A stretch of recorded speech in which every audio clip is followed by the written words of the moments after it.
1967 is without a doubt one of the most monumental years in music. The Doors and Jimi Hendrix burst on the scene for one.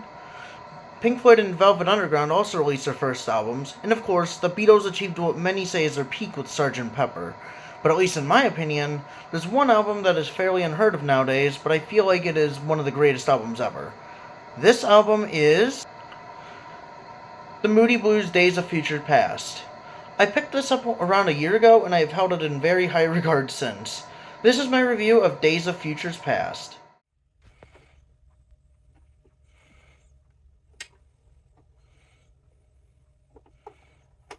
I got this album because I liked the cover, mainly because of the 60s style logos right up top. I had no idea what to expect, honestly, because I had 1, never heard of this band, and 2, said it had a full orchestra, but it was in the rock section. Now I know some bands have blended orchestra with rock before, but this is different, and I will explain why in a second, but I was absolutely blown away by this album. The first track lets you know something is different about this album. It doesn't start with a killer guitar intro or an awesome hook, but a droning crescendo, and then the orchestra kicks in with the overture. And this is something kind of unique to a rock album at the time. Not only did it have a full orchestra, but it's technically a concept album as well, and a full one at that. We kind of had a taste of that with Sgt. Pepper earlier in the year, but this is a full one.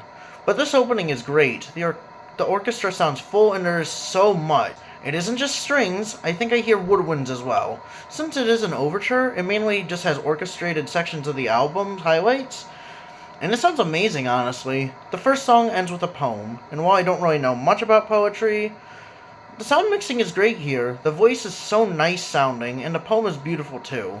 The song goes back to orchestration for a few more bars, and then the next song starts. Dawn as a Feeling has a much less grand orchestral opening, much quieter, but it's amazing all the same. It fits the theme of the song perfectly, waking up to start the day. The main song is where we hear the first bit of rock, although this is very slow rock, and the mellotron and piano make the transition seamless, honestly.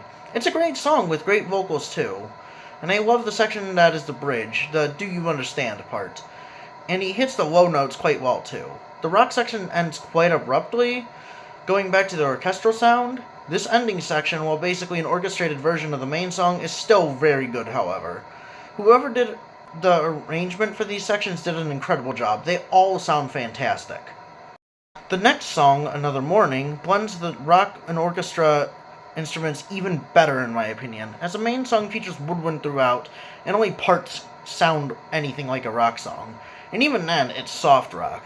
This song, while fairly simple, at least to my ears, is very pleasant and has great imagery. It has a very nostalgic feel, bringing me back to the time of playing games outside as a kid. It's very relaxing, and the orchestral section after the main song is even better, honestly, with just how good everything sounds. It sounds very playful and straight out of a Disney movie with how good it sounds. I really like this song. Peak Hour is kind of an outlier in this one, as the orchestral and rock section are two very different and distinct songs. The first part of the vibe has a retro-futuristic city and gives Jetson vibes for some reason, but this sounds great, and I might actually prefer it to the main song, honestly. But the main song is a great rocker as well. It's a surf rock song, very different from the rest of the album, yet it still sounds great. I love the bridge, which gives off an almost church choir vibe with how soft it is, and then the build-up back to rock again is great. The chorus is just okay, but I still enjoy it, and the finale fake out and drum roll is a great way to end side 1. Side 2 opens with one of the 2 hits on the album. Tuesday Afternoon skips the orchestra and gets straight to the soft rock, with a mysterious sounding opening. The vocals are good here too, and I love the key changes during the build-up to the chorus. It's not necessarily the most memorable chorus, but it's still good.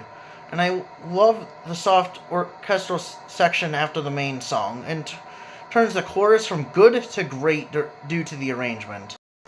The next song in the first hidden track is Evening Time to Get Away. At first, when I was writing this video, I was gonna say it wasn't that good, but after re-listening to it, it's pretty good. The chorus is kind of weak, but the rest of the song is great. Once again, I really like the key changes, and some of the vocals sound haunting, but in a good way. For a song that's not even listed on the track listing, it's great. The Sunset isn't my favorite song, to be honest, as I am not really a fan of the feeling the song has. It's unique for sure, but not really my favorite. It feels way too much like an empty desert, and I can imagine a sunset, but it's kind of boring, honestly.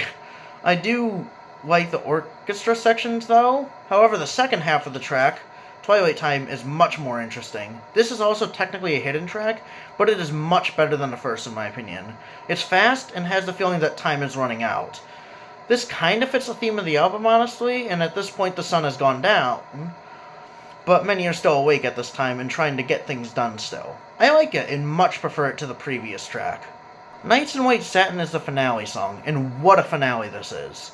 It's such a unique sounding rock song. It almost sounds like a drug trip, but quite a pleasant one, kinda psychedelic. It's absolutely beautiful and has gorgeous vocals, with the singer never struggling to hit the notes, and the backup singer's doing great during the chorus. And the flute sounds great too. The lyrics are more of a love song, so the name really only fits the only thing that fits the theme here is the name.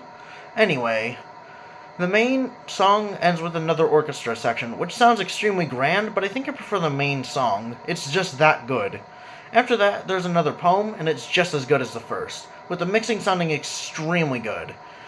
There's another orchestral build-up, and then the gong crashes, ending the album. This is an absolutely timeless song, and if you haven't listened to it, listen to it at the very least the single version. It is genuinely one of the best songs I've heard, I feel like. While this album does have its weak points, especially in the second half, the good songs make up for it greatly. It's probably one of the best albums I have heard, in my opinion, and it does an incredible job combining these two completely different genres, and seamlessly at that. I would give this album a 9.5 out of 10. The high points are just so high, and it's an album that doesn't actually peter out. Many other albums I like kinda die once the last few songs start. This one doesn't. A few songs are kinda weak, but the fact that Nights in White Satin is not only here, but the finale is worth the price of admission alone. I recommend this album to anyone.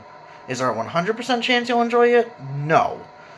But it is at least a cool experience. Anyway, I hope you enjoyed my review of this underrated classic. If you did, please like the video and subscribe if you haven't already. If you didn't, let me know in the comments. Anyway, thank you guys for watching, and I will see you guys in the next video.